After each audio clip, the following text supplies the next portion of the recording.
Hey, folks. I'm sort of waiting to see if Facebook people managed to get on because for some reason this link didn't catch on Facebook earlier today. So I'm going to give them a few minutes here to see if they show up and say hello to the people who are here. Colorado, Lynn, Massachusetts. You know the old saying. My mother taught me that. Olympia, Washington. Georgia, oh, you are on Facebook. Excellent. That was a very weird thing that it just never turned up on Facebook earlier today. Because when you schedule these things, you can send them to a bunch of different places. And I sent it to Facebook, and I guess it just didn't catch. All right, I'm going to jump right into stuff here now today because there is so much going on. And just sort of to maybe a warning, it's going to get worse as the days and the weeks go on. This summer is going to be lit. And if you feel like you need to take a break, that's totally fine. And it's also important to remember to get enough rest and to eat right and to do things that make you happy, because it's just constant. It's just constant what's coming at us. So let me jump into the material I wanted to cover today. Now I've got all these notes and I don't know which box they're in. Here we go. All right. So a lot of people asked about the budget reconciliation bill that is currently in Congress. It passed the House of Representatives just before 7 o'clock this morning, and it is a really, really important moment in American history because this is an omnibus bill. That is, they have thrown everything, actually including the kitchen sink, in it. And it's designed to put everything that Trump and the MAGA Republicans want into place. And because of that, it's a really good window into what they want for America. So one of the things you have heard a lot about is, I suspect, is that the bill cuts about $715 billion in healthcare spending, mostly out of Medicaid. And it cuts about $300 billion out of the Supplemental Nutrition Assistance Program, or SNAP, which helps to provide nutrition assistance for poorer Americans. And about 2.7 million American households will lose some or all of their benefits under these SNAP cuts. And this thing that showed up yesterday, which I confess I had missed and most other people had missed, including, I think, the Republican Party, was that because the bill adds so massively to the debt, which they're trying to say it doesn't do, it will also trigger a law that was passed earlier but repassed in 2010, informally known as the pay-go law. And what that means is that if you're going to raise a lot of debt in one area, you automatically have to cut it in others. And pay-go requires cuts to mandatory spending. And this was designed to kind of put the screws to the Democrats. But what it does here is those automatic cuts to mandatory spending mean that there will be cuts to Medicare as well, not just Medicaid, but Medicare. Now, those cuts are capped at 4% a year under the law, but that still amounts to about $500 billion. Now, this is not all in one year. These cuts take place over a number of years, but it's a really major shredding of our social safety net in the United States. And I'll tell you a little bit about how they're justifying it in a minute, but the cuts that and the tax cuts and the benefit cuts in the bill will do something really remarkable, and that is that they will redistribute wealth massively upward, which has been happening. It happened between 1981 and 2021, and President Biden and Vice President Harris reversed that. But now we are looking at yet again this extraordinary upward motion of wealth, and between 1981 and 2021, about $50 trillion moved from the bottom 90% of Americans up to the top 1% of Americans. And that upward motion will continue under this new measure if it stays in the state it's in. So that if you are, Robert Reich ran the numbers, and if you are making between about $17,000 and $51,000 a year, you'll lose about $700 a year. If you make less than $17,000, you will lose about about $1,000 a year. But if you're in the top 1% of earners, you'll gain almost $400,000 a year. It's a pretty dramatic shift. And again, the way that they are managing that is through this extension of these tax cuts and by increasing the debt limit that the American government can borrow. And that's causing a huge problem in things like the stock and the bond markets, because the many investors look at the United States and are looking at this massive assumption of debt without any way to pay it off and saying, hey, we don't trust America any longer. And that's a huge problem for the American economy. All right, so right now the measure has passed the House, but it has not passed the Senate. And let me talk to you a little bit about that. So, or actually, let me finish with what it looks like in the House. We have this bill, so it's moving all this money upward. But one of the things that is dramatic, and very few people are talking about these things in the same breath, is that it also pours money into immigration enforcement, pours money into it. It's the largest increase of that budget ever, including I pulled the numbers about more than $46 billion to construct barriers at the border. That's both water barriers and land barriers. It is $45 billion for adult and family detention, which would be enough to detain 100,000 people at a time, and increase budgets to ICE and so on. Hugely massive money being thrown at immigration. And what's interesting about that, something else that is not really being discussed a lot, is that in fact, the Trump administration is deporting fewer undocumented immigrants every day than the Biden administration did. So who are they going to put in those detention facilities? I think that's worth having in mind. So the bill both moves money upward and pours money at immigration. And I want to pick up those two themes going forward. But let me just finish now with where the bill is currently. The bill has passed the House, barely. It passed it by one vote. And that's after the far right Republicans who said they weren't going to vote for it, all but 3 of them did. But there's also the issue of the fact that the Democrats are down a number of people in the House of Representatives because of deaths, most recently Jerry Connolly of I forget where he's from, who died yesterday. So, the fact that Democrats are down is not helping our cause in this moment. So now it goes before the Senate. All right. So one of the things you need to understand about this bill is that it's being passed under budget reconciliation. Now, what the expletive does that mean? Remember that I keep talking about the Senate filibuster, and the fact that the Senate filibuster is actually a rule that the House had in its early days, but recognized in the House that they had to find a way to make people stop talking, because otherwise they just never shut up. And the Senate never did that, because the Senate was small enough that there was enough peer pressure that people generally didn't insist on talking and talking and talking and talking unless there was something they truly hated.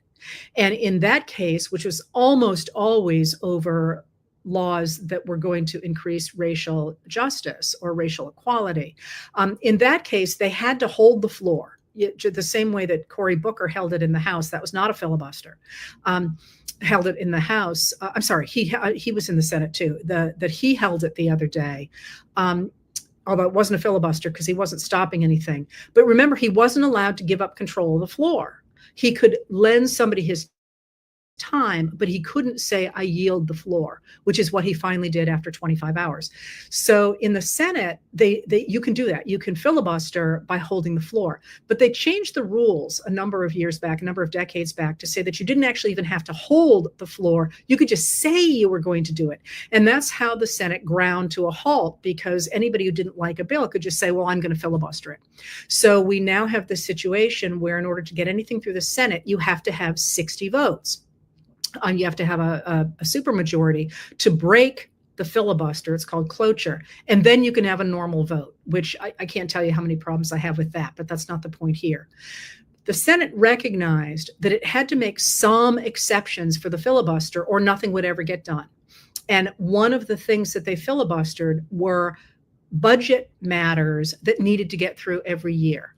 And those can be passed under a simple majority, and that's known as reconciliation. reconciliation.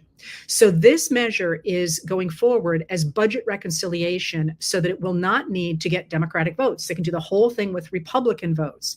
But here's a number of problems with this current bill under that system.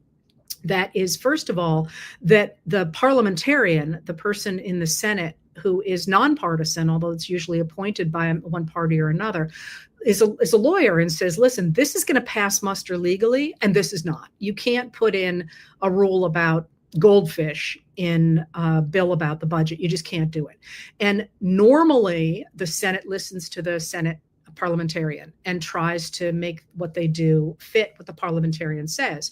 In this case, the Senate parliamentarian is almost certain to try and strip out all the measures in the bill that are not related to the budget. And there are a number of those. But a number of Republican senators are saying we're just going to ignore the Senate parliamentarians. So we'll see what happens with that. But the senators are also very concerned about the effects of the extraordinary increase in the debt on the country. So they want tax cuts for sure, but they also recognize that they're in real danger of crashing the U.S. economy pretty profoundly if everybody in other countries takes a look at the United States and says, hey, we're out of here with our investments. That's a huge problem.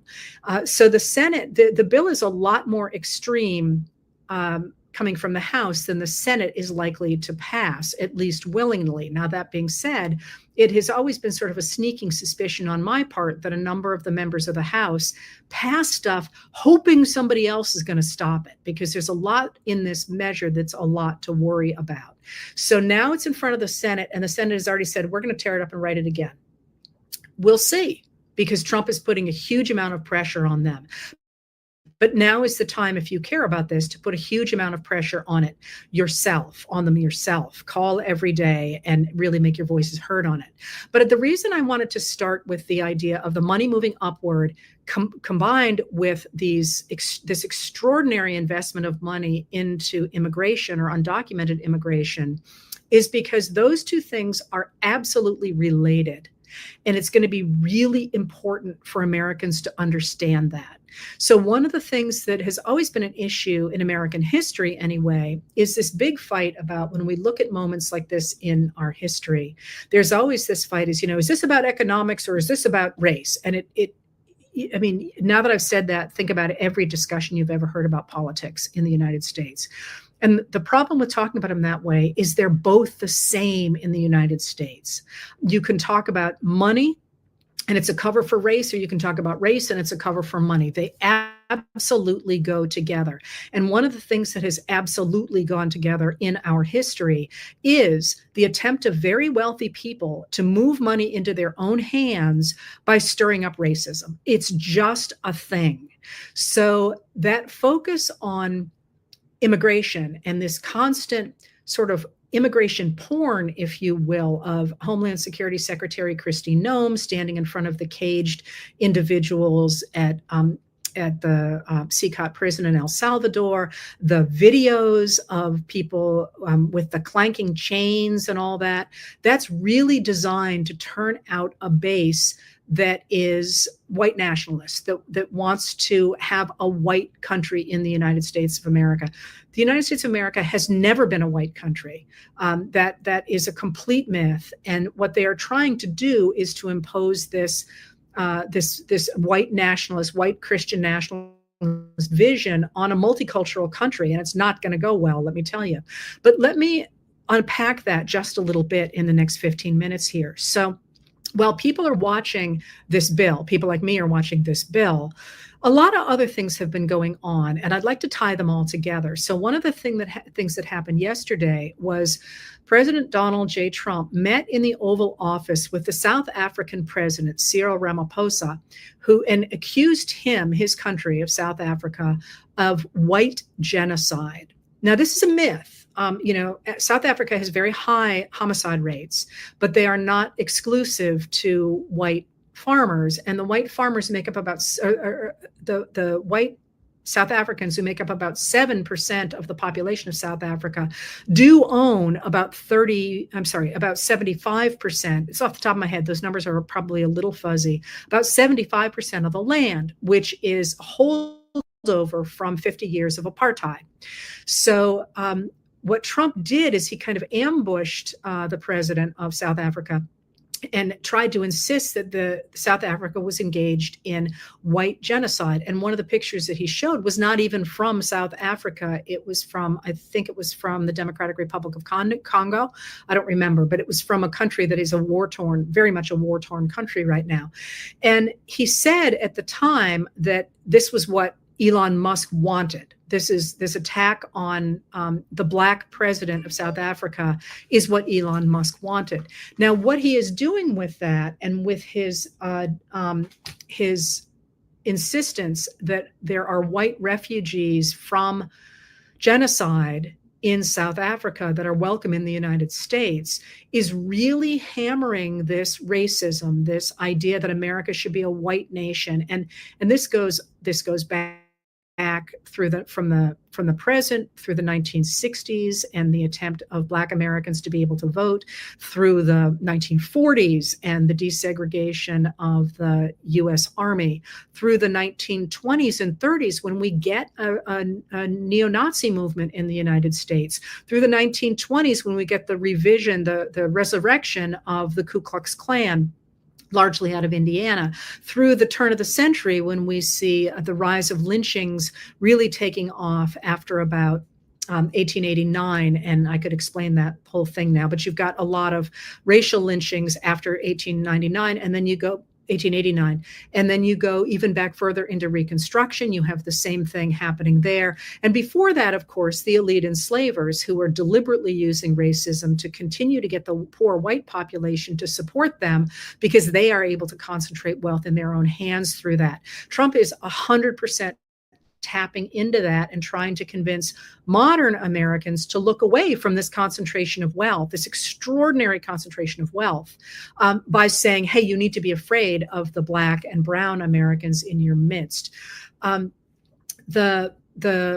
me see what else. So that focus on race and racism as money concentrates upward is going to be really important to watch, because the other thing that's happening in addition to the bill and this real doubling down on this concept of a white nation is a number of ways in which the Trump family and the extremely wealthy Americans and people around the world are cashing in, is through the extraordinary corruption that's taking place. And I know it's hard to focus on all this stuff at once because you're sitting there going, what are they going to do to my pension? Or what are they going to do to Medicaid? Which has horrendous ramifications for the closure of rural hospitals, for example. And you're starting to think, well, I can't think about this other stuff. There's too much, but it's all the same story. So if you look at what's happening tonight, there is that meeting in the White House, that dinner in the White House of those people, the top 220 investors in Trump's cryptocurrency. You know, remember, they were going to have a special dinner at the White House, and then a number of them were going to have a tour of the, special tour of the White House, because they had bought Trump's his cybercurrency. They bought those tokens. Now, as soon as they got invited, many of them offloaded them, suggesting they weren't worth that much money. But the money from the trades is already in Trump's pockets. So there is that, but that's not even the biggie. I explained the other day about a stable coin and how the Trump, the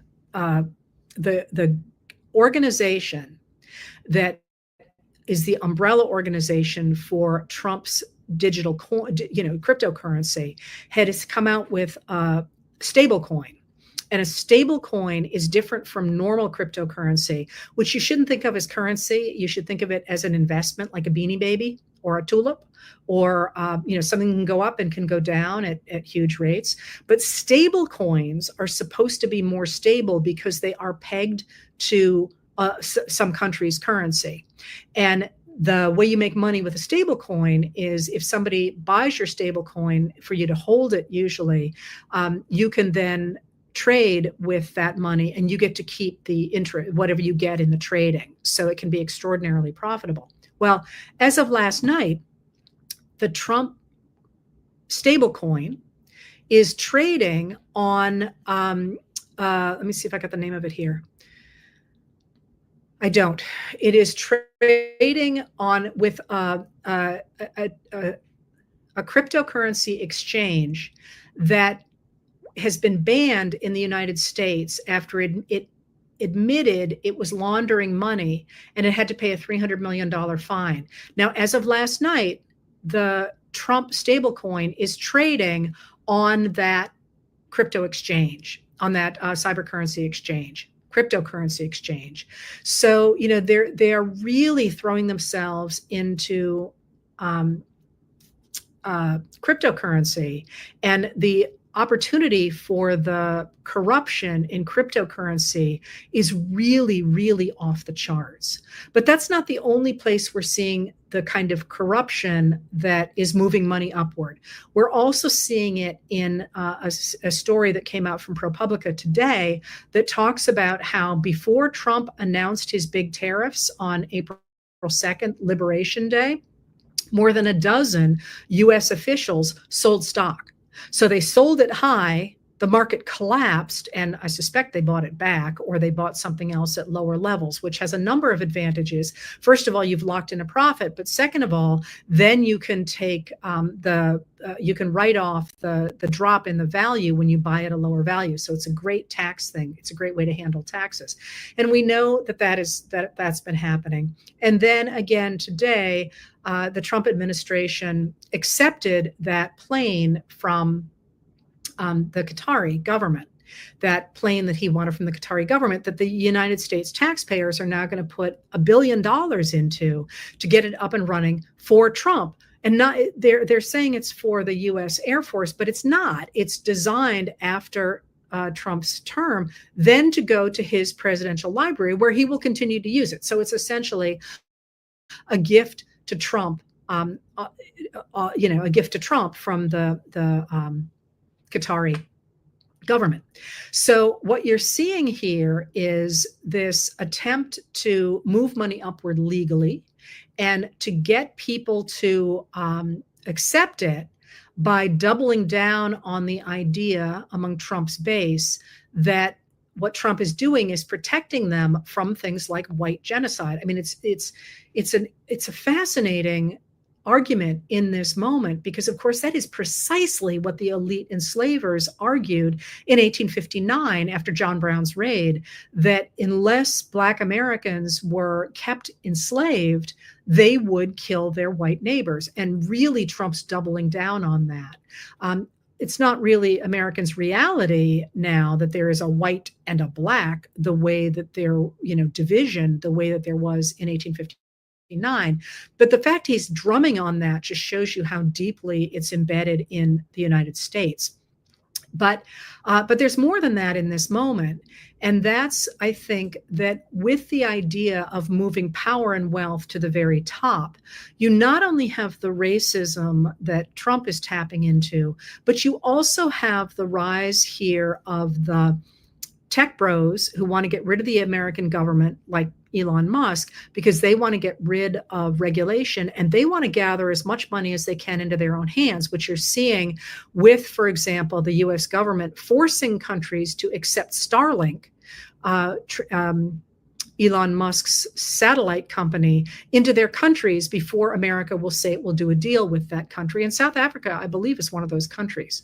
But you're seeing it in a lot of places. And you're also seeing people like Elon Musk really doubling down on getting contracts from the US government for things like, the attempt to go into space and for satellites, for example. And this whole Golden Dome idea that Trump is talking about, which is theoretically a replacement or an American version of the Iron Dome over Israel. Remember that Israel's about the size of New Jersey. America is significantly larger than that. And the rockets that are fired at Israel are not ICBMs, intercontinental ballistic missiles.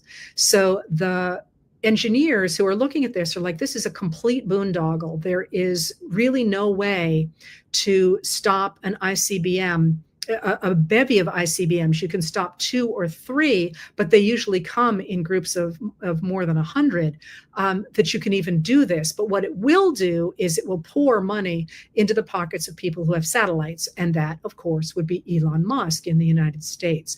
So you're seeing this real attempt to among the tech bros to get rid of government regulation and to get these big contracts.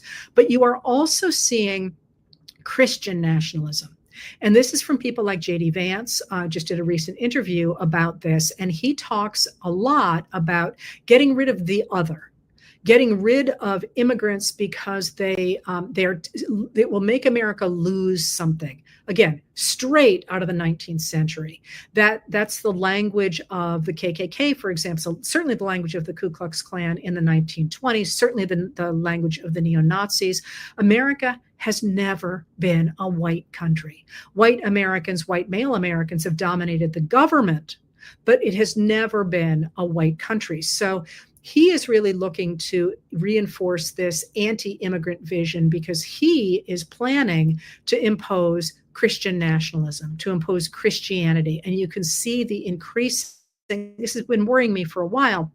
We were seeing the destruction of the US government, but nobody was talking about what was going to come in afterward.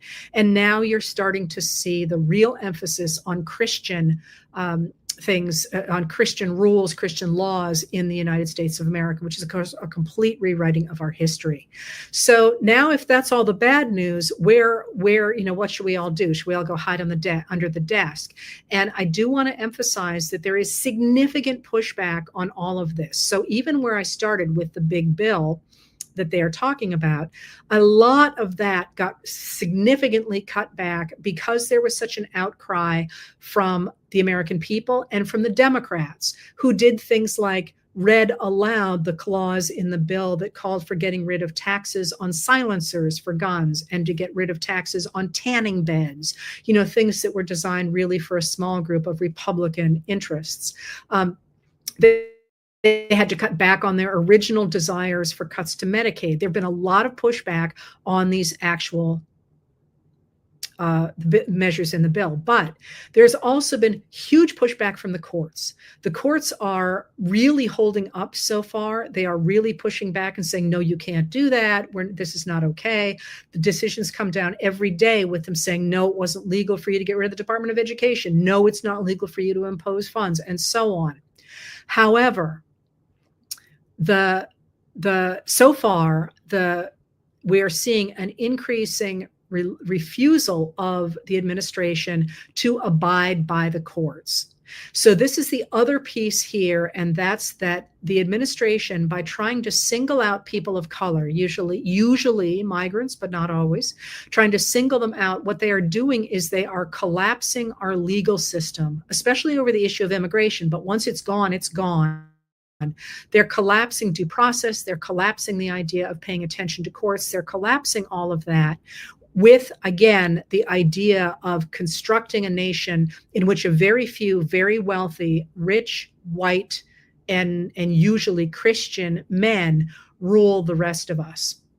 So we're coming to a real crunch time. Every day feels like things are ratcheting up because the American people do not want this. They're pushing back very hard. The bond markets are not collapsing. I shouldn't use that word. The bond markets are falling. There's all sorts of ways in which this is crumbling. Trump's mind is breaking. Things are not good over there. At the same time, there are enough enablers in Congress for them to be able to do things like are in this bill to say that you essentially can't hold somebody in contempt of court unless you have put up a bond before you sued. And that's going to make it extremely difficult for for courts to have any teeth in their findings that the administration is in contempt of court. And currently 3 judges are saying they think that the administration is in contempt of court. So just as that is processing, the Republicans are trying to say, whoop, we'll take that away so that you can't actually stop the Trump administration from doing this. So the courts are going to need help. Congress is going to need help. And the American people are going to need help pushing their voices. And that's where you and I come in. I am just now off the road from my last trip. You know, I've been on the road since September of 2023.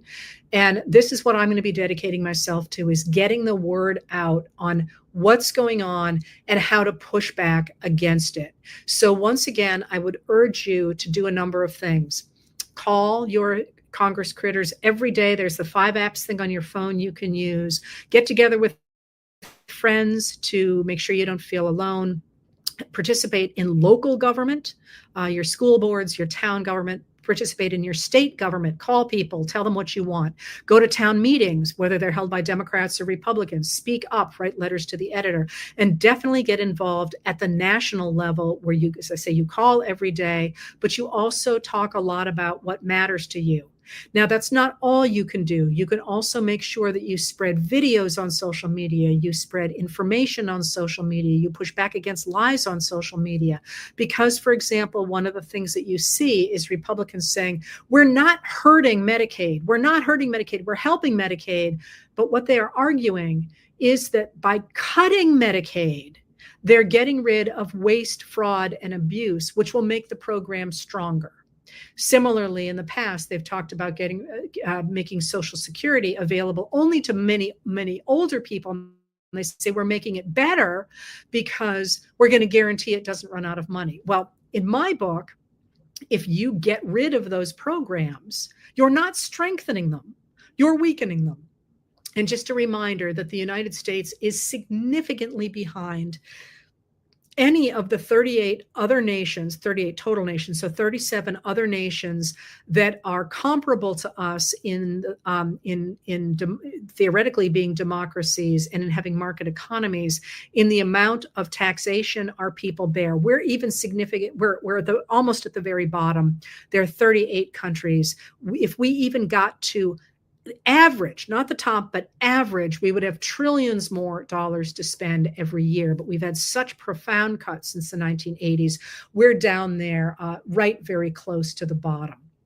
So this idea that somehow this is waste, fraud, and abuse is something you can absolutely push back on. But now I'm going to say something I haven't said before. I talk a lot about changing the public conversation. I talk a lot about joy and making sure you're, spending time with friends, and that itself, and being happy in what you invest in, what you invest your time in, is itself a form of resistance. But I'm going to add art and music. Art especially is enormously important in pushing back against a rising fascist government. You think of the posters you see out there, you think of the things that catch people's eye. So for those of you out there who are artists and who have something to say, print those babies off and stick them to places where it's legal to stick them. If you think about what has spread protests around the world, art is always central to it. So again, we all got to bring our A game now to push back on this rising concentration of wealth and power that has already undermined our democracy, and over the course of this summer, we'll try to destroy it altogether. Thank you for being here. I'm going to do more and more of these, and I will increasingly. Actually, today I mostly spent doing my laundry because, boy, it's been a long time. So I'm not normally. I think I'm normally a little bit better prepared here, and that will get better as the summer goes on. So thank you for being here, and we got a lot up our sleeve going forward for this summer, and we're going to do this. So thank you for being here, and I'll see you sooner than you think. Take care. Hey folks, you people on YouTube can see me. We'll wait for the Facebook people to come in. Thank you for being here. California, San Francisco, you guys aren't close to each other, but you're both there. New Mexico, I was just in New Mexico, my first and probably only time in the state, because I got crazy sick with altitude sickness. I was miserable. Chicago, it was pretty though, what I could see when I got out. Grand Rapids, Michigan, Fairbanks, Alaska. Josh Johnson has a hilarious bit about Grand Rapids, by the way. Pittsburgh, and here we go with the Facebook people. How are you? I've missed Danny, but I bet she's here. And I'll get right into this because we're trying to make these shorter. And we have just brought on board a young woman who has been cutting these videos into quite small videos for YouTube. I have not yet seen them. I only just noticed they were there today. But if you're interested in seeing some of the specific things I talk about, she's been very good about that. One of the things that I thought was useful was when I talked the other day about what cryptocurrency really is, because I find so much of this stuff is, just hard to wrap your mind around. And let me start actually there. I have said to you before, and I will keep on saying it, this summer is going to be rough. And you could already feel that that's the case, at least I can, that, the news today, for example, there's a lot going on, but it's very hard to untangle. It's very muddy, and to see what the different pieces are and how they tie together.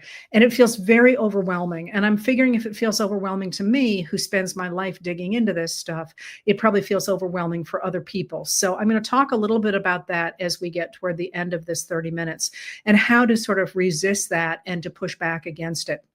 But if you're feeling lost, I think you're in pretty good company.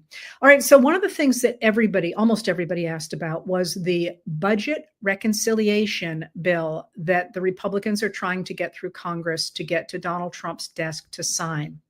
And there are a bunch of pieces about the budget reconciliation bill, which they have called that's actually in the title, the big, beautiful bill. The word one might be in there too. I haven't read it recently, which is obviously they picked up Trump's word for it or phrase for it and made it the title of the bill, which says a lot of things about where the Congress is right now, the Republican Congress is right now.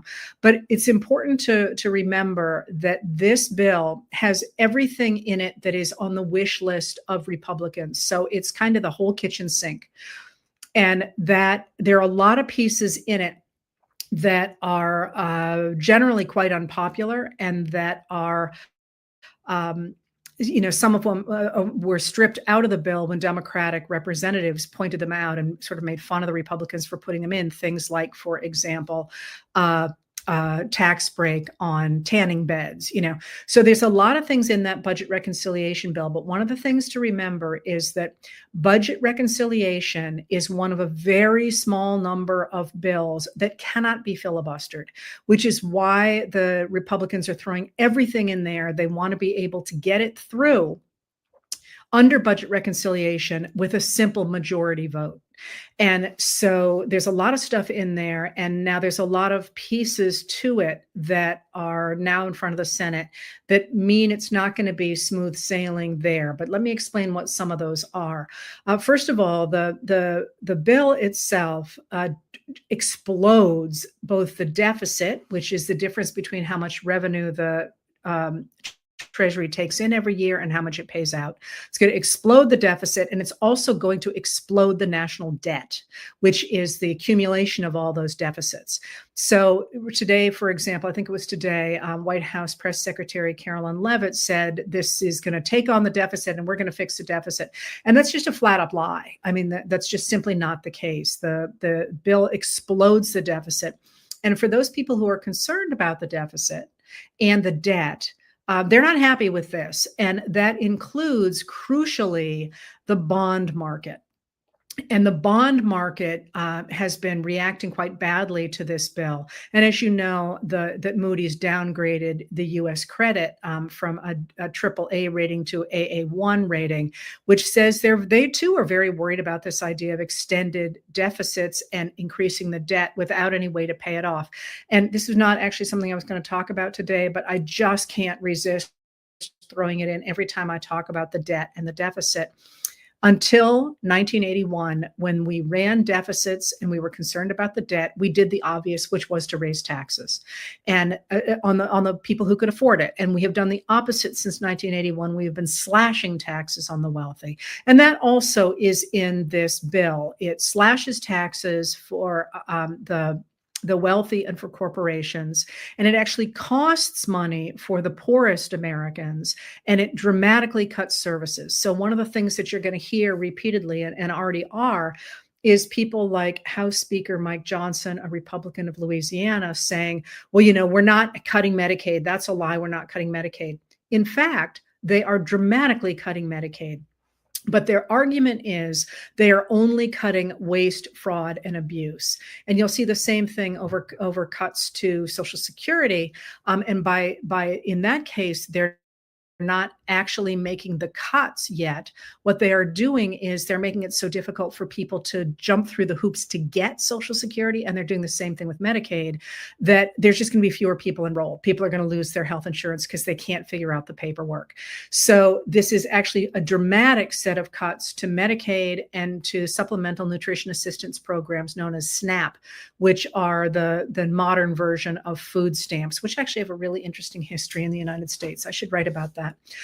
So there are dramatic ways in which this budget is this budget reconciliation bill is the single biggest redistribution of wealth from poorer Americans to richer Americans. And that's a way to think about it. So you have asked what will happen in the Senate. Well, the Senate is not as full of MAGAs as the House is, but they do want those tax cuts. So they have an interest in getting the bill through. Whether they're going to put all the right-wing MAGA stuff in it is another question. But you've asked about the Senate parliamentarian, and the Senate parliamentarian is the person who determines whether or not a piece of legislation seems to be following the rules of the Senate. And the Senate parliamentarian, people tend to defer to the Senate parliamentarian. It's an office that was created in 1935, and they have increasingly relied on the Senate parliamentarian. The one who is there now has been there since 2012. But the Senate parliamentarian would look at this measure and would almost certainly strip out any piece of it that was not associated with the budget, because the whole point of a budget reconciliation bill is that everything in it has to be related to the budget. So she would probably say these pieces have to go. And the trick here is that she is not a judge or anything. She's sort of the appointed arbiter, I guess. And the Senate can overrule her. And that's quite rare. At least it's been quite rare in the past, but the Republicans did it last week not over this particular bill, over a different bill. So the thing I think to remember when you deal with the Republican Party right now is that they always expand power. Whatever it takes to expand their power, they do that. And I would expect that they will continue to do that. And you can see how they have gamed the system really since the 1990s to get more and more power into their own hands. And the Democrats don't do that. They do gerrymander in a few states, but they have not done anything near like the Republicans have tried to do. And in fact, if you remember during Biden's term, certain people tried to get the Senate to overturn the parliamentarians' rulings, and the Democrats wouldn't do it. And again, the Republicans have done it within the last week. I would not lay my money on the Republicans refusing to overrule the parliamentarian. They're talking about how we didn't really do it, and we don't really want to do it, but that's basically what they did last week. So don't hold your breath on that one. And you did also ask about contempt and what the ruling is on contempt in the bill. And that is, yes, an attempt to shield the Trump administration. It says you have to put up a bond before you sue for something that will go to contempt. And that would essentially, and it has to be done before that happens. So that, and I believe it's retroactive. So that would take care of the three different judges who are currently looking at whether or not the Trump administration is in contempt. So that's in there right now. And that's certainly something to speak up about. So the last question you asked about that is, if Democrats take power back, can they get rid of the measures that are in the budget reconciliation bill? Absolutely.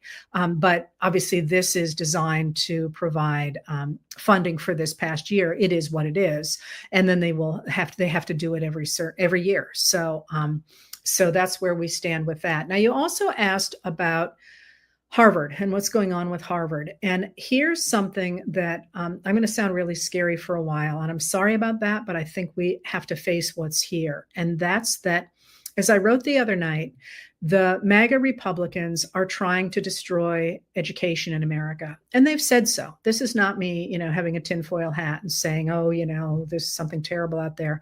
J.D. Vance has said that the universities are the enemy. the professors are the enemy.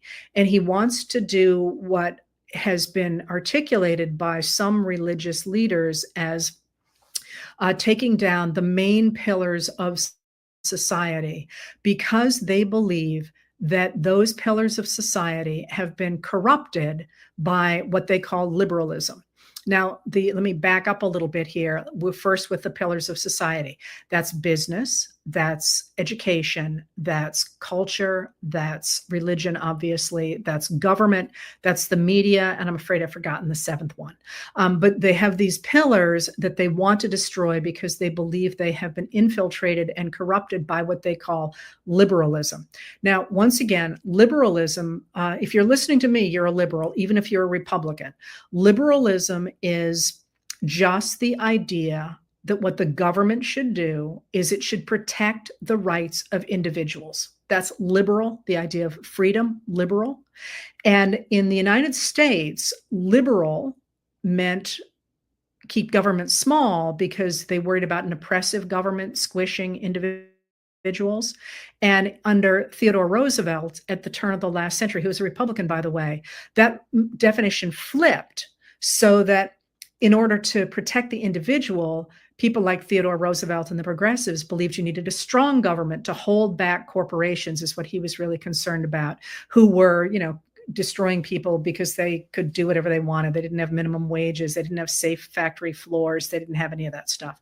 So when they talk about society being corrupted by liberalism, what they are talking about is the modern government that went into place beginning in 1933 under Franklin Delano Roosevelt, and then got dramatically expanded under Republican President Dwight Eisenhower beginning in 1953. That's the idea that the government has a role to play in regulating business, providing a basic social safety net, promoting infrastructure, and protecting civil rights. And I'm going to add a fifth leg there, a fifth something there. And that's that people who believe in this protection of individuals also believes in a foreign policy that promotes those values in other countries as well. So what the MAGA Republicans are articulating now and are trying to do is to get rid of this government by tearing it down to the dirt level. If you know the word raze, R-A-Z-E, this is what I think of when I think of the word R-A-Z-E, raze, just clear cutting. But not even leaving the stumps, just going straight down to the dirt. So there's nothing there. And the attacks on Harvard are part of that, because what they want to do is they want to get rid of all these existing pillars and rebuild them as Christian nationalism. That's the Project 2025 people. The tech bros have a different vision in mind. And I think I've talked about both of those. But the attacks on Harvard then are about getting rid of higher education.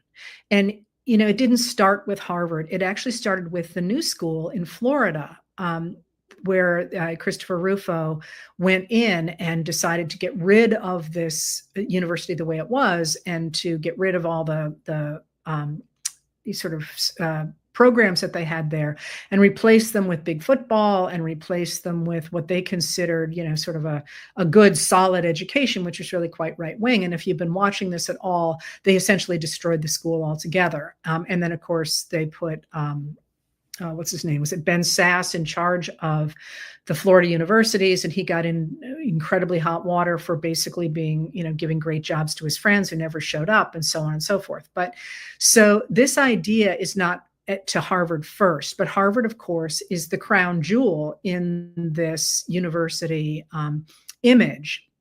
I won't say necessarily the university system. The universities in the United States have been the best in the world. And somebody wrote today, I think it was George Conway wrote today, this is crazy that universities are actually, if you're worried about the balance of trade, American universities bring in tons of people from other countries, and they also produce extraordinary amounts of innovation. And they're really, really high producing institutions and an economic sector. So why on earth would you kill them? And let me just unpack that a little bit. You may not know, if you're not in higher education, that foreign students pay full ride. Almost no American students do. So foreign students who come in, paying full tuition, full room, full board, which I think is about 126,000 a year at Harvard. They can turn around the universities. That's what balances the university's books, and then they can turn around as Harvard does and offer anybody whose family makes less than $100,000 a year free everything. If you're less than 200,000, I think it's free tuition, but you have to pay room and board. So basically, they're subsidizing American universities.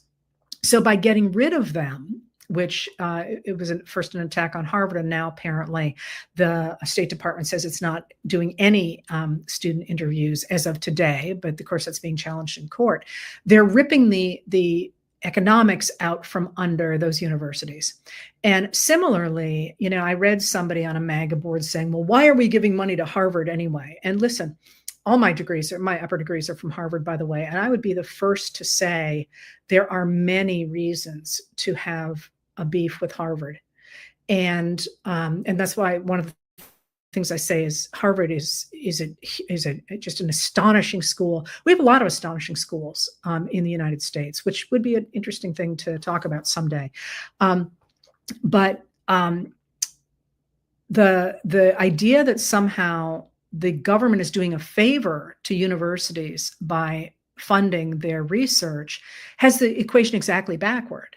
What the system we developed after World War II was that rather than having a government having to find good scientists and hire good scientists and then keep them past their productive years, I hate to say it, the system we developed was that the universities would hire researchers and the postdocs and all the people you need to be in those labs, and the universities would sort of handle a lot of the overhead and a lot of the different aspects of hiring those people.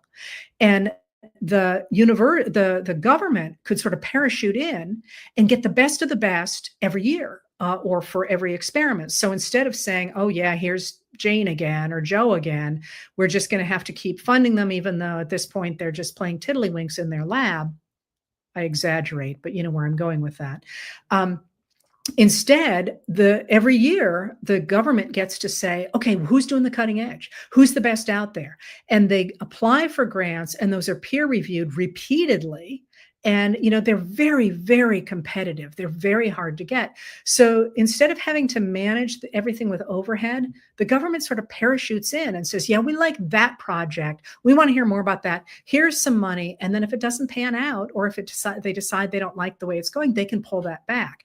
It's actually a system that benefits everybody. It certainly benefits the American people. But the idea that somehow that the government is doing a favor to these labs has the story exactly backward, that in fact the universities are doing a real favor to the government by maintaining these labs with scientists who are at the peak of their powers, and they don't have to be supported for the rest of their careers. So by going after Harvard, they are, I think, deliberately trying to destroy universities and replace them with the kind of education they think is good for Americans. And that, of course, is a religious-based education, one without apparently Black studies or women's studies or indigenous studies or any of the things that actually make up American society. Their vision of the world is very much one of white males. And that's just never been the way the world worked. So, aside from how you feel about it politically or anything else, it's we can't understand how the world works if we ignore the majority of the people in it. It's not a valuable study.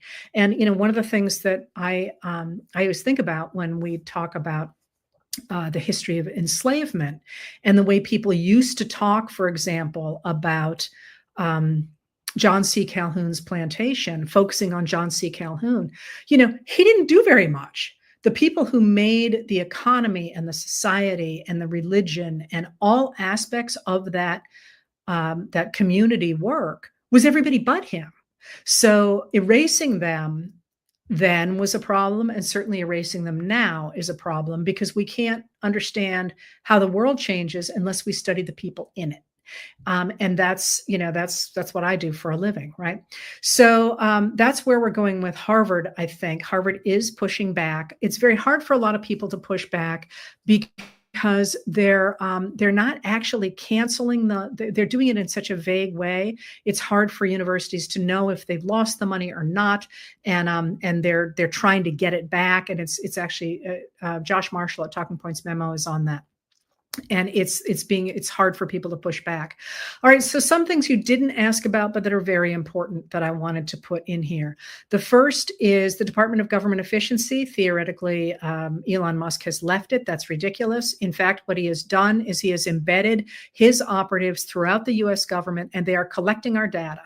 And they are doing it, and they're analyzing our data in part to get to find undocumented immigrants, in part to figure out ways in which they feel like the system can be cut. And all along, when you looked at the Department of Government Efficiency, Elon Musk and his people wanted data, but the cuts came from the impulse of the Project 2025 people, and that's Russell Vogt, who is at the director of the Office of Management and Budget. And he is just openly moving into that position now. So you're going to see more attempts to get rid of the federal bureaucracy and replace it with loyalists. You're going to see more attempts to cut programs that the Project 2025 Christian nationalists believe are promoting a secular government that they don't like, what they call a liberal government.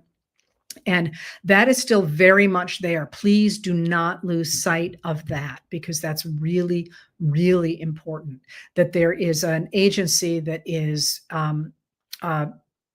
analyzing our data all the time now. And that is a huge worry about people speaking up against this administration.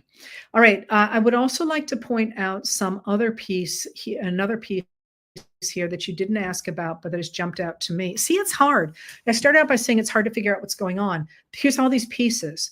But I think they add up to a couple of things. So another thing you didn't ask about, but I do want to call your attention to the fact that the Trump administration, especially with his guy at the Department of Justice, Ed Martin, has been pardoning criminals, convicted criminals, and is talking about pardoning more criminals.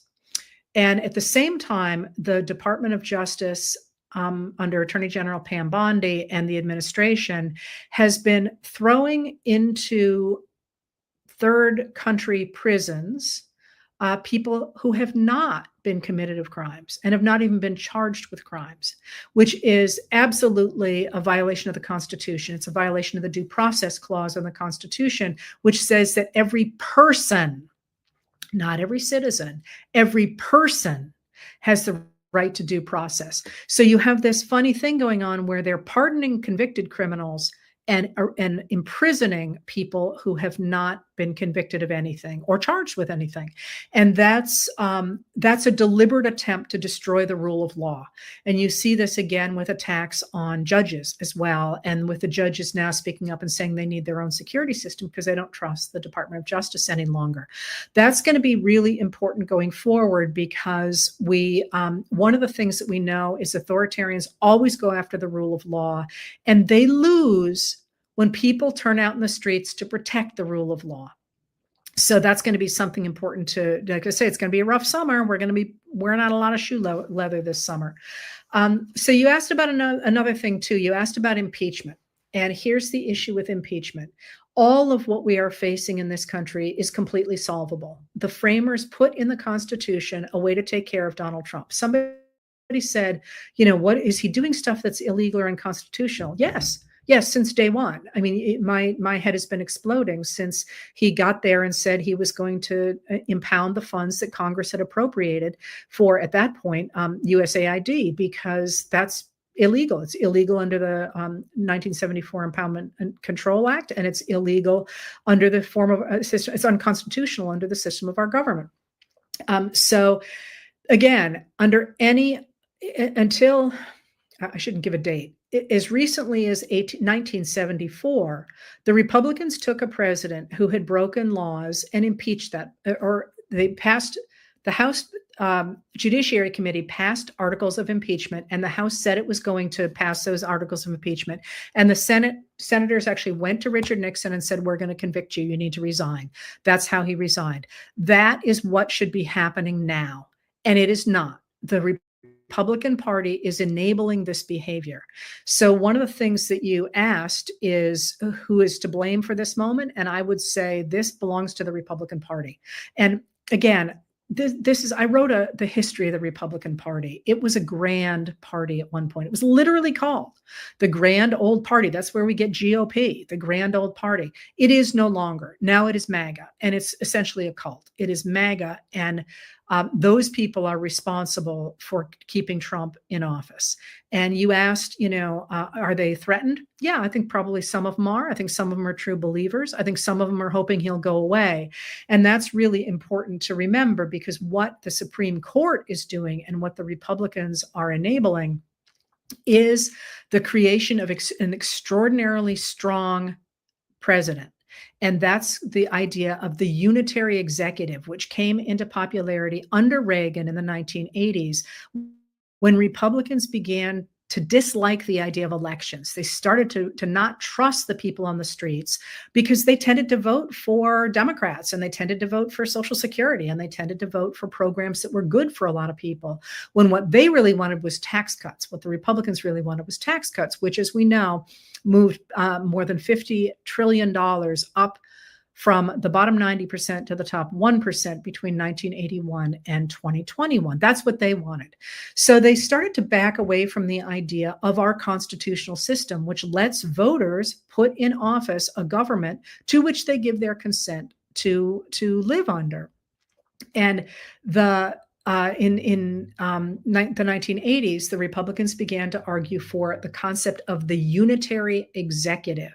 And what that means is that because there are three distinct branches of government, they argue that no branches can check the president. He has control over the executive branch. And that means Congress can't oversee him and the courts can't oversee him. And that, by the way, even from George Washington on, presidents have always accepted congressional oversight because of the way our system was designed. They are supposed to do that. But the unitary executive theory says that the president doesn't have to answer to Congress or to the courts.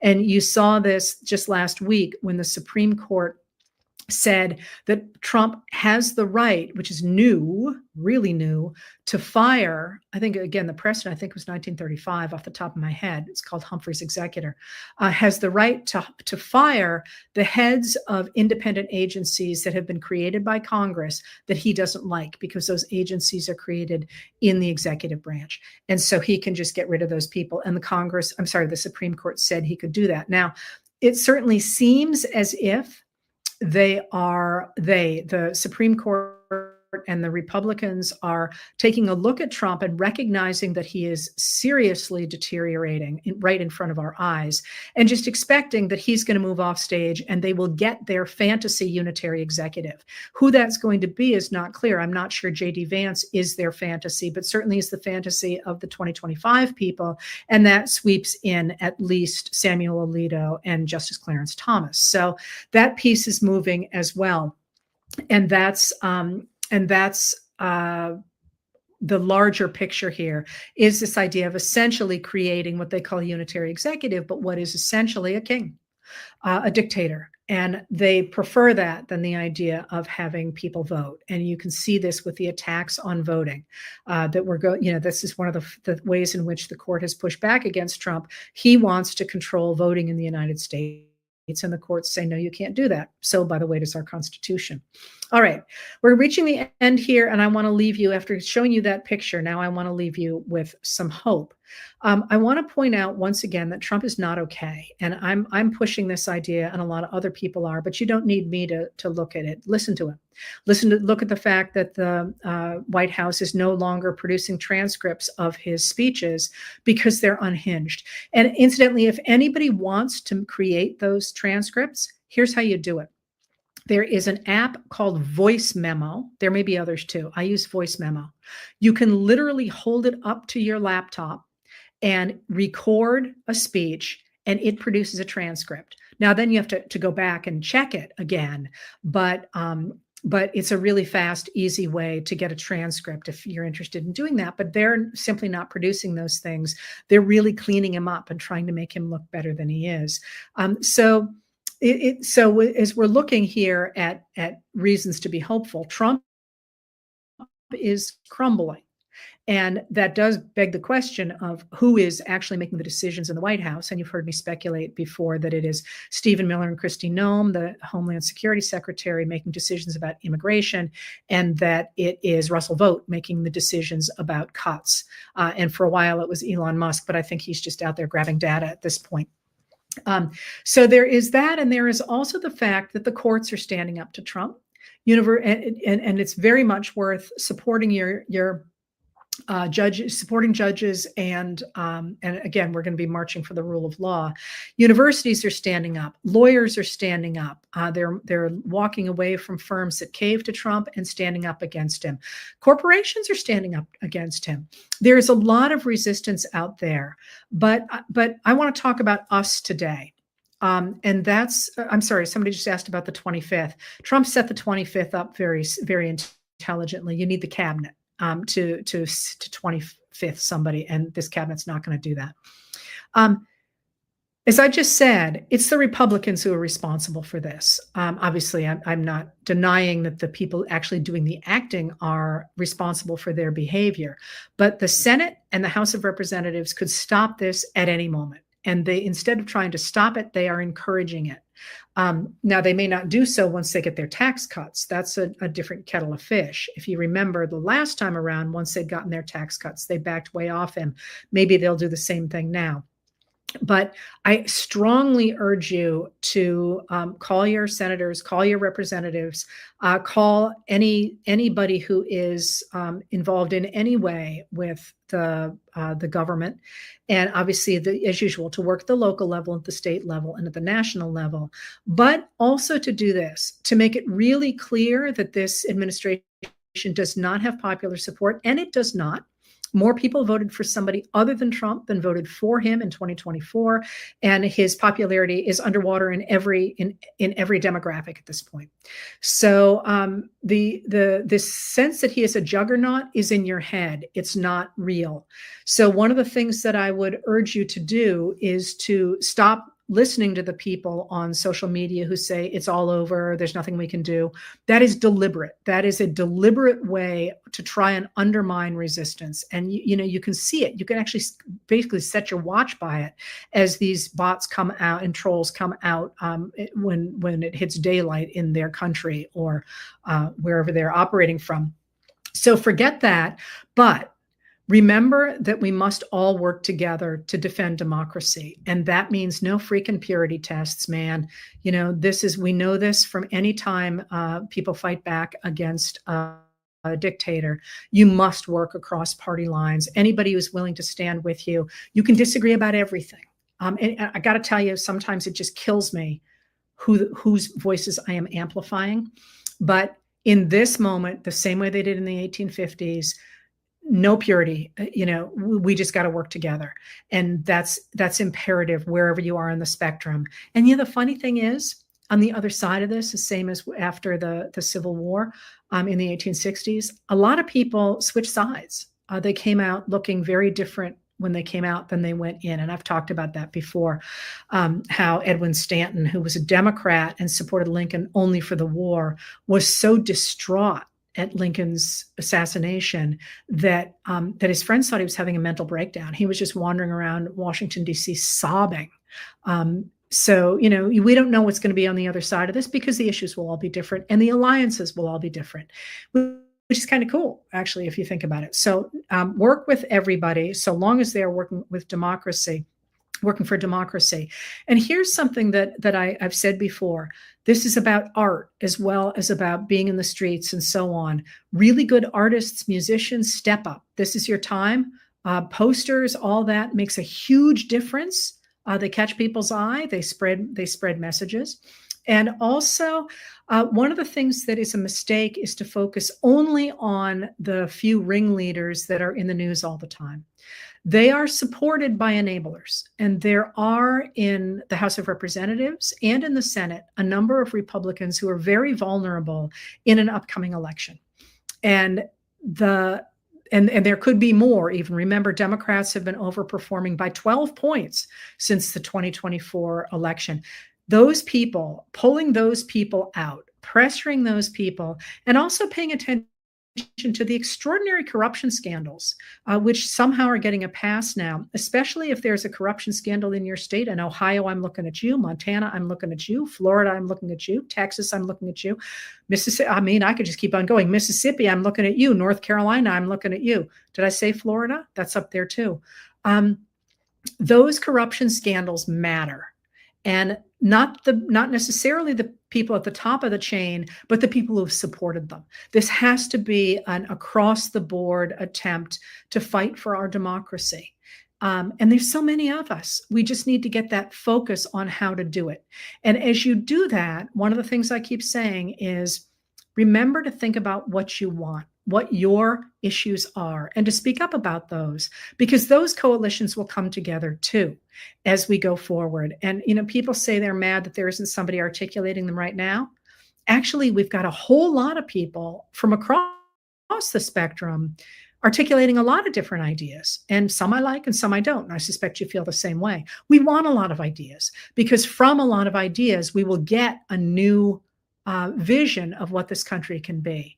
So speak up about that too. But in the meantime, as I say, it's going to be a long summer. It's going to be a hard summer. It's going to be confusing. You're going to feel overwhelmed. That's a tactic. Take a deep breath. Make sure you spend time with friends. And it's okay to take a break from this stuff so long as you come back energized. Sorry I ran over. I hope my new friend cuts it up. And I will see you. Today's only Tuesday. There you go. I'll see you Thursday. Thank you for being here. Hey, Carol, Colorado, huh? Beautiful state, historic state, actually, although I don't know your town. And right now, it's only the two of us who are here. So we could have a grand old time, just you and me. Now the numbers are starting to come in here. North Carolina, Middletown, Connecticut. I'm doing something in North Carolina soon. Albuquerque, New Mexico. Robin, good to see you. Pax is here, and Facebook people are here now too. So I will jump right in, looking for Danny, of course. And I'm not sure she knew I was coming live here. I just got off the road, so I didn't announce this ahead of time. But I'm going to try and do these, as I say, more and more frequently now that I'm not traveling anymore. Let's start right with trying to take stock of where we are about 4 months into the Donald J. Trump presidency. I'm going to look at 3 things to start with, trying to pull together the questions that you asked. And the first are the tariffs. The second is the Department of Government Efficiency. And the third is what the Republicans are calling officially the Big Beautiful Bill, one big beautiful bill. Which is, of course, a takeoff on what Trump has called it. So let's take a look at where we are with those 3 things. So first of all, the tariffs. Just to sort of wrap up what a tariff is a tool. A tariff is a kind of tax on goods coming into a country from another country.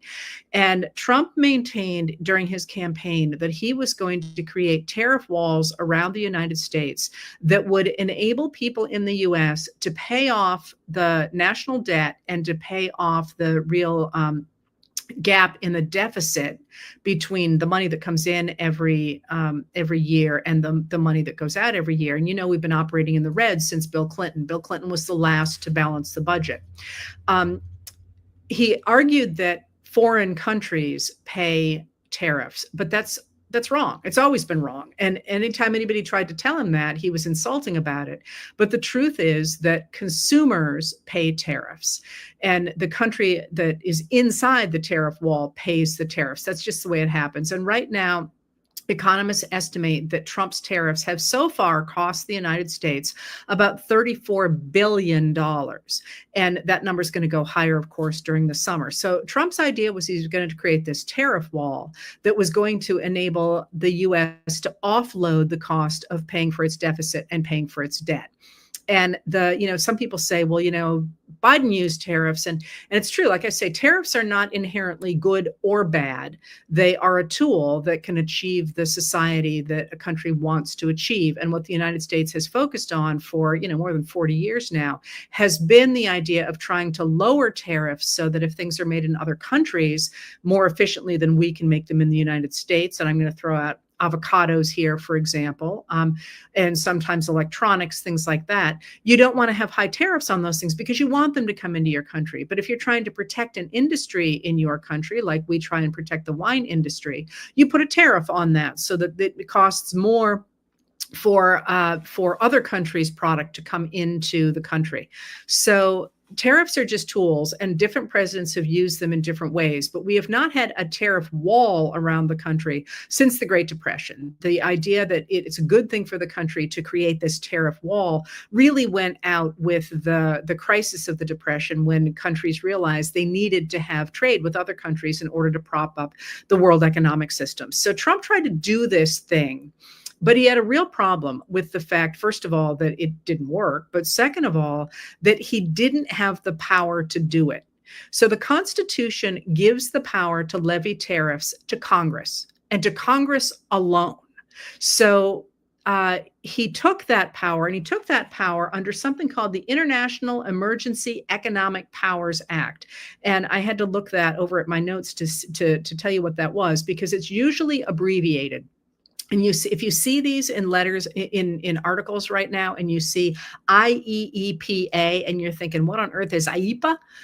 That all that is a law that says that if there's an emergency, a real economic emergency of one sort or another, you don't have to call Congress back into session, and you don't have to let them argue about something. The president can adjust something really quickly if there is, in fact, an economic emergency. It's the International Emergency Economic Powers Act, just designed to give the president leeway if there's an emergency. So one of the ways that Trump has put in place a lot of legislation now that he doesn't really have the power to do is by declaring a ton of emergencies. And if you remember, there is a sort of a fail-safe in our system for declaring emergencies that Congress can come back into session, or can be in session, and say, we don't have an emergency. And if somebody says that in the House of Representatives, there is that issue has to be resolved in 10 days. And that's why Congress, the Republicans in Congress, have currently set the idea that for the benefit of, or as far as it concerns the economic emergency, that a day is not a day for the rest of the session, so that they will never get to 10 days. Something that I thought was really would get a lot more attention than it did. They've basically said Congress can't step in and stop Trump from using this emergency Economic Powers Act. So he's done this, but the IEEPA, says that it really has to be an emergency, and that's really quite limited what you can do in it. But Trump just said we have an emergency, both because there is fentanyl coming into the United States and because we're running a deficit. Although we've run a deficit, as I say, since the Clinton administration. That's an emergency, and therefore he has the power to create these sweeping new tariffs.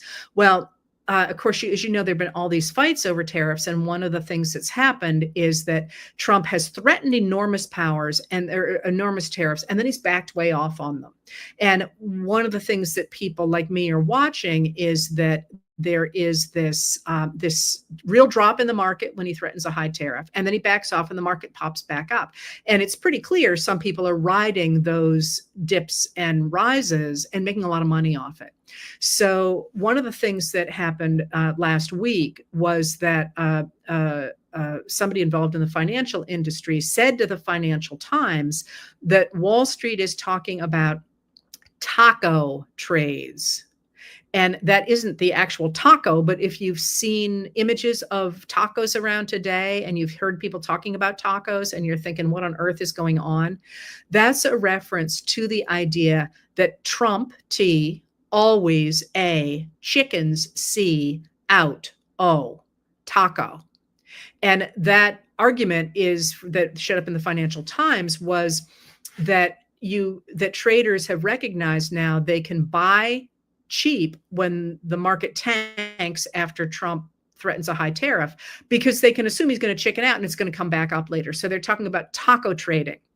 That's what that whole thing is. Anyway, so while that happened yesterday, you also yesterday had a federal district court stopping the tariffs, saying they are illegal, because not all the tariffs, by the way, but most of the tariffs, because you cannot use IEEPA to have these very broad tariffs. It is an emergency power only. So when that happened last night, the all of a sudden the futures and so on in the stock market popped right up, because we were no longer trying to figure out what was happening with Trump and tariffs and this and that. And as you may or may not know, one of the things that we have seen is that the administration has been using the threat of tariffs for the Trump organization to do things like cut a deal to have real estate development with 3 golf courses in Vietnam. Vietnam's biggest trading partner is us, and they got hit with really high tariffs, so they panicked and cut this deal with the Trump organization pretty clearly over the tariffs, at least with the threat of the tariffs hanging over them. And similarly, we know that Musk's Starlink has been able to get into countries it was not previously able to get into, with the idea that the State Department said, we'll feel a lot better about you and how you want to work with the US if Starlink can come in. So that tariffs have had that other effect as well. But last night, this federal district court said you can't do that. Now, they did that under the idea that the Emergency Powers Act is limited. But there was something really interesting in what they said. And, the thing about, so just so you know, all of these decisions are available online. They're a little hard to find. You usually go to a place called Court Listener, but they've got a lot of stuff there. But the way legal decisions are written out is there is at the beginning of them a very quick explanation of how the court's going to rule and what they're thinking, the way they're thinking about an issue. Then they go into a long thing about whether or not the different sides have standing or not, and whether the court where it's being heard is the right court. Then they talk about the history of the case at great length, which is interesting for somebody like me who's interested in how the history develops, and it's a good refresher. And then they once again explain how and why they're ruling the way they are. So you can read these, but the places that you really want to focus are on that very first short piece, which is usually between 2/3 of a page and 3.5 pages, and the very end. And they've got titles, so you can find those if you're interested. But the reason I mention that is because what the district court said last night was specific and important. It said Congress cannot delegate to anybody else the powers that the Constitution gives to Congress. So while obviously the MAGA Republicans are more than happy to have Trump messing around with tariffs the way they are, the district court said that's unconstitutional. You can't do this. You cannot delegate your powers to someone else. And that's going to matter in a number of different ways that I hope I get to. So that's what happened last night. And all the markets were like, yay, we're done, even knowing that the Trump administration was going to challenge that, which really, frankly, they could have taken that loss and declared a win, say, well, we can't do it because of the courts, and walked away. But they chose not to do that. And today, an appeals court put a stay on that. So now the tariffs are back on, and all is utter confusion, which is really, really bad for our economic security, simply because you can't really invest or do anything unless you know how much your products are going to cost. So the first thing I wanted to talk about was those tariffs that you asked about. But the second thing, so that's where we are with that has looked like a real victory for Trump, but it's really not. It's not clear where that stands. Now, the second thing is the Department of Government Efficiency, which came in on January 20th. And Trump said at the time he was putting billionaire Elon Musk in charge of the Department of Government Efficiency. Then the administration tried to back away from that and say that Elon Musk was only an advisor. And just last week, I think it might have been this week, a district court said a lawsuit against Musk and the Department of Government Efficiency can go forward because it's pretty clear he should have been appointed. He should have gone through the official appointments process, and he did not. So today, the administration is trying to say, well, everybody's in charge of DOGE. So they're trying to get around this idea that they have they created this fake agency and put in charge of it somebody who didn't have the advice and consent of the Senate and was not an elected official. And that was pretty clearly unconstitutional. So they're trying to get around that now. But the Department of Government Efficiency has also been a failure in many ways and a weird success. And what I mean by that is that, of course, Elon Musk insisted he was going to save the government $2 billion. And then it was $1 billion. And then it was, the numbers kept dropping. And now we're at about 20 billion, except there are all these lawsuits over it. So it's not clear that, in fact, it's going to save any money at all. And in fact, the government is spending significantly more money under the Trump administration than it did under the Biden administration a year ago. And that's for a number of different reasons, but there haven't been any savings. So what they really have done is they haven't saved money, but they have traumatized the federal government. They have traumatized workers, and they have badly hurt the delivery of public services, badly hurt that. I'm going to come back to that in a minute. The place where the Department of Government Efficiency has succeeded beyond, I think many of the people within its wildest dreams is they have mined our data. They have taken Americans' data from the siloed positions where it was kept in the federal government, and they're creating a giant database. And that is hugely problematic, terrifying, and something that we're going to have to continue to monitor. Now, a number of courts have tried to step in and say, first of all, you can't fire all these people. And second of all, you cannot mine that data, get out of there. But, that horse pretty much seems to have left the barn. So one of the places I read a lot about this is at Wired and at 404 Media. We're seeing increasing signs of the use of a large database to find undocumented immigrants, for example, to monitor people's social media accounts, and possibly even to chase license plates across state lines. New article in Wired about that today. So that's still out there. Now, Elon Musk has left the administration in disgrace. He has basically fought with everybody, but he still has that information. So, and his people remain embedded in the U.S. government. And the Department of Government Efficiency is being taken over by the person who had been Musk's right-hand man, Russell Vought, which is Vought. And he is the director of the Office of Management and Budget. And he is intimately connected to Project 2025. And he's going to continue to try and make these cuts because, as I keep saying, their goal is to get rid of the government, to get rid of education, to get rid of business and so on, because they think it has been corrupted by the concept of the modern government, that the government should provide a basic social safety net, should regulate business, should promote infrastructure, and should protect civil rights, and should protect international, rules-based international order. All right, so that's what's happening with DOGE, and then you also have this big, beautiful bill, this omnibus bill that the Republicans are trying to force through under budget reconciliation. And the reason they're trying to do that is because under the concept of budget reconciliation, things cannot be filibustered. So they would be able to pass it through the Senate with just a simple majority. So what they've done, though, in the House is to throw everything in that bill. Everything in the kitchen sink is in that bill. Things that don't have anything to do with the budget. And that's okay in the House.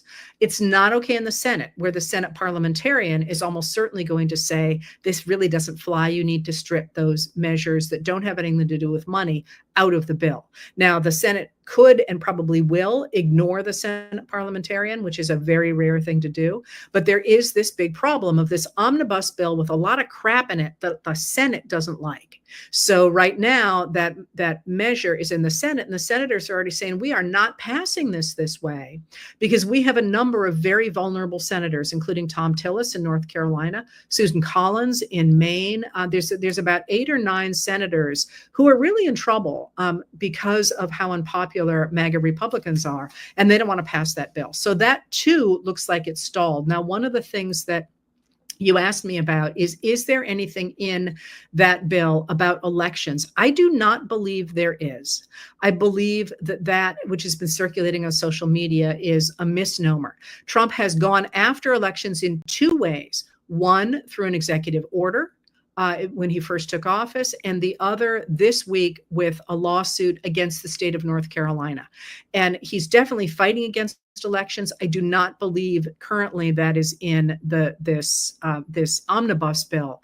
What is in the omnibus bill is an attempt to make it extremely difficult to enforce contempt of court rulings or even to get contempt of court rulings. And this is very clearly an attempt to protect Trump, for whom 3 courts right now are looking at him and his administration as being in contempt of court. So that's what they're doing with that particular bill. So in this 4 months into the Trump administration, which has looked like a juggernaut. Remember shock and awe and all the stuff they were going to do, and they did. In fact, the courts and the American people are catching up and saying, you can't do this. We don't want this. This is not what we asked for. You need to stop this. So there is this moment where the brakes are being applied, but not strongly enough yet. So let me tell you a little bit more about this. So, let me see where I'm going to. Oh, so some of the things that are continuing to happen, first of all, is that the Trump organization and Trump himself are making bank on the presidency, especially through cryptocurrency.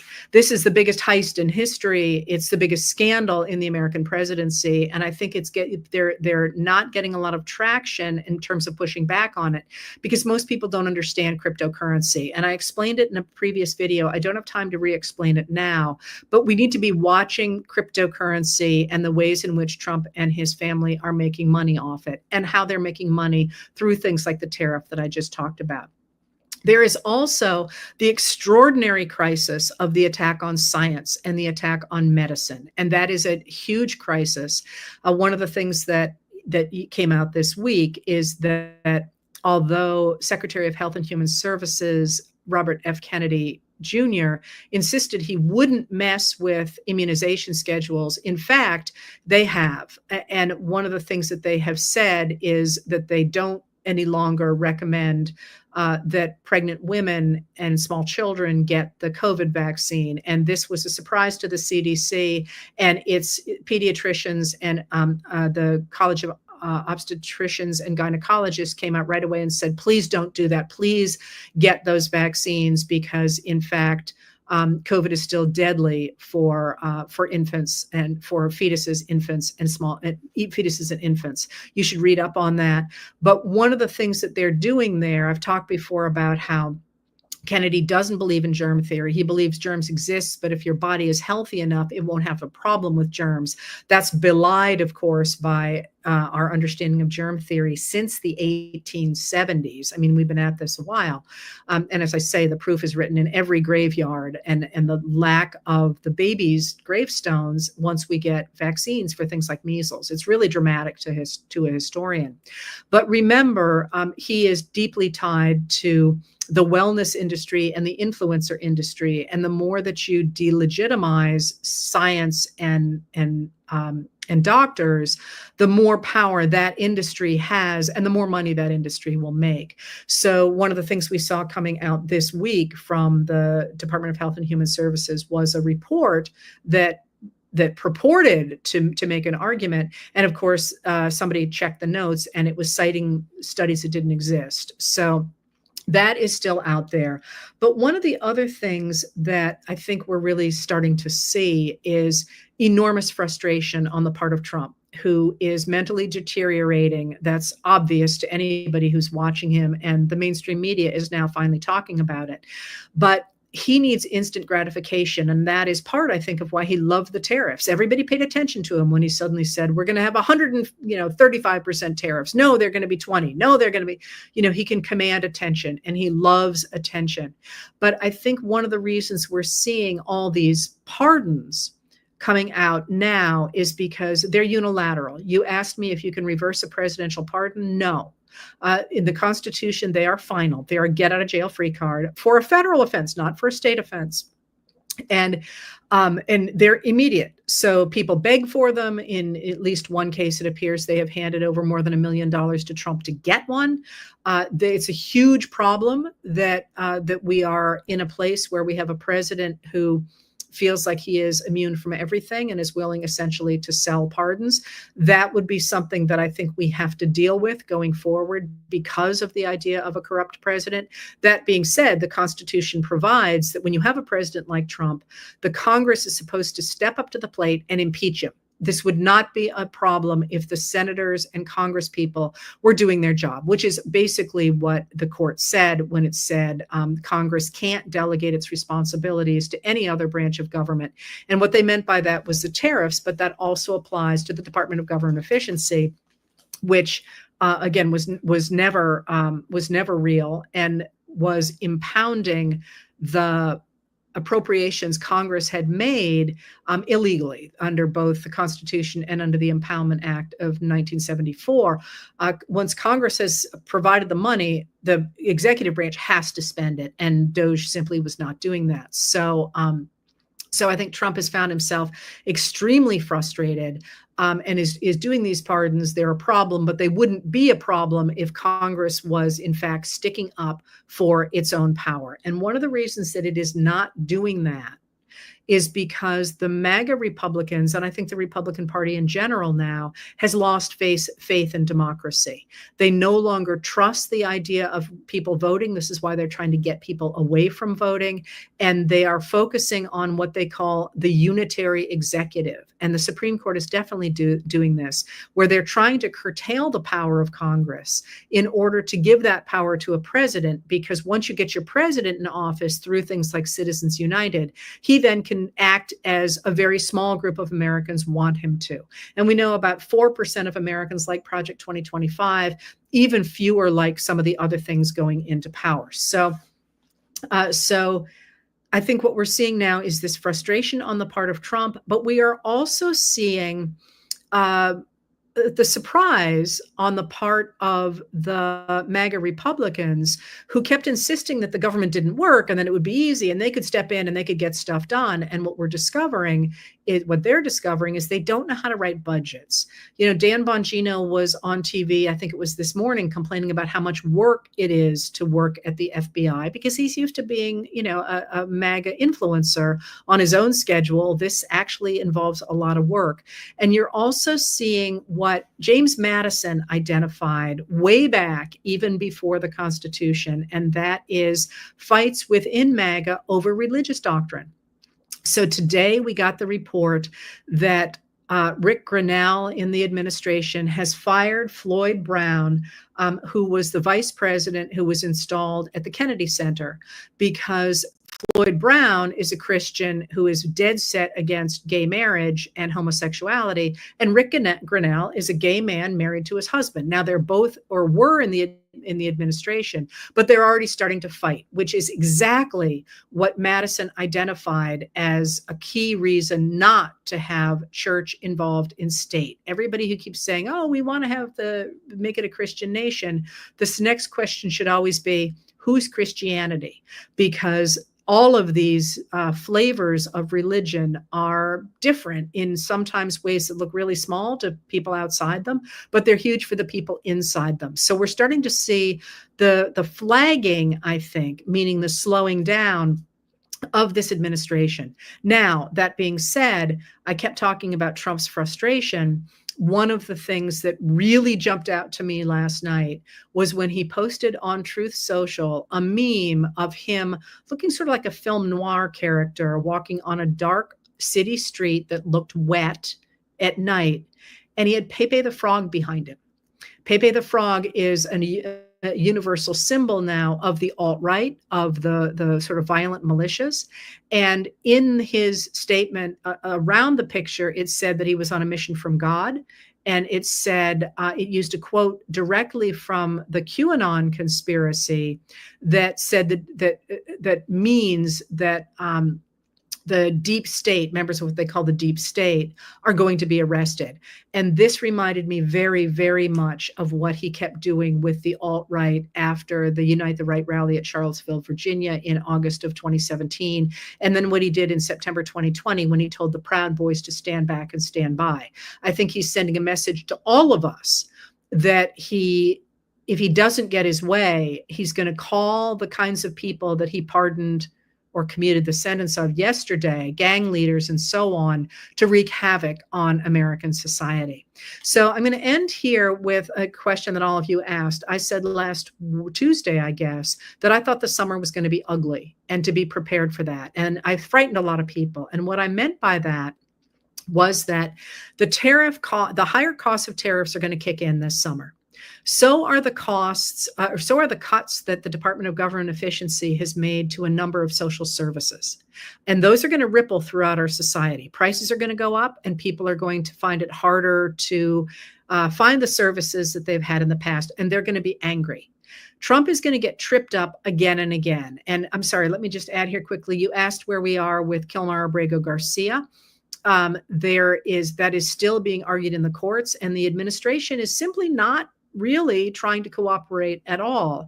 And that too is going to come to a head because Trump has always been able to string things along for a really long time by playing procedural games with the courts. And the federal courts are not putting up with that this time. They're going slower than some people would like. But they are saying, as Judge Paulazzini's said this week, no, I'm not going to extend this anymore. We had a plan and you never challenged it. Put up or shut up. And what they came up with was a really hastily written piece that basically made an argument that they made last March that was dismissed. So over the course of the summer, we're going to see more and more of this friction. And I think we're going to see more and more of Trump's frustration with the fact that people are making fun of him for being a taco trader and for saying he's mentally incompetent, and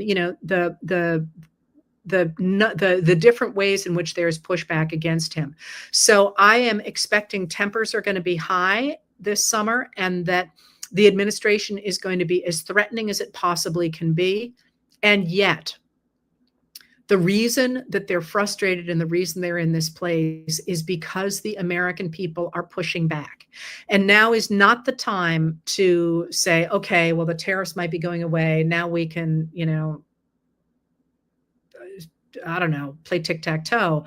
Now is the time to keep that pressure on because they will fight harder and harder to establish the destruction of the U.S. courts, for example, and our U.S. justice system. There's going to be more of an attempt to round up undocumented migrants who are here in the country, and they are going to sweep in American citizens the way they have, simply because of the numbers. They're currently arresting about 635 thereabouts people a day. Stephen Miller is insisting it should go up to 3,000 a day. Well, you can't do that without deeper and deeper sweeps and more mistakes. So over the course of the summer, I think we're going to see things get more unsettled, angrier, and now is the time to keep up pressure in that way. Now, one of the things that people ask me to do is to say what you should do in this moment. And I keep talking about this, right? The obvious things: be involved in government at all levels, make your principles known. You don't have to agree with people, but you do have to say that you care about the Constitution and you care about democracy, and that you don't want to be part of a system in which that's breaking. And that is not partisan, by the way. That is a Republican. True Republicans and independents, as well as Democrats, should be operating together. And as I say, we don't know where any of this is going to come out. But and to make sure we are flooding the zone with information, facts, with fact-based information. And then finally, people asked what to do if you're in a democratic state because you feel like your time is wasted. Remember, there are across the country huge numbers of national organizations that are active in Republican dominated or voter suppression states. And there are, it occurs to me I should show where some of these are. There are conglomerates of them. That's the wrong word. There are groups of them where you can learn about each and decide where your efforts would be best spent, because there are all kinds of different ways to do things. So just remember, the fact that you're in Massachusetts, for example, doesn't mean you can't be involved in other states where national organizations are involved, or of course you can be involved with state organizations as well.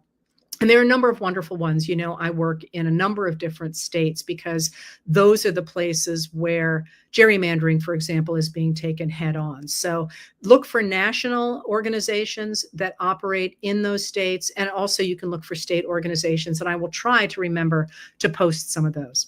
All right, I'm at my limit here, and I'm going to let you go. We're launching some really cool stuff over the next week, I hope, but certainly over the next couple of weeks. And I hope you enjoy it. And we'll see what the summer brings. But it's cool to be ramping up the retaking of our democracy. And it's I read somebody saying once today, actually. Isn't it cool that we are the ones getting to write the story of the reawakening of American democracy? And that, of course, has been my project all along. And that's a cool task to get to do. So let's get out there and do it. And you'll hear from me again on paper over the next couple of days, and certainly again live next week. Thank you for being here.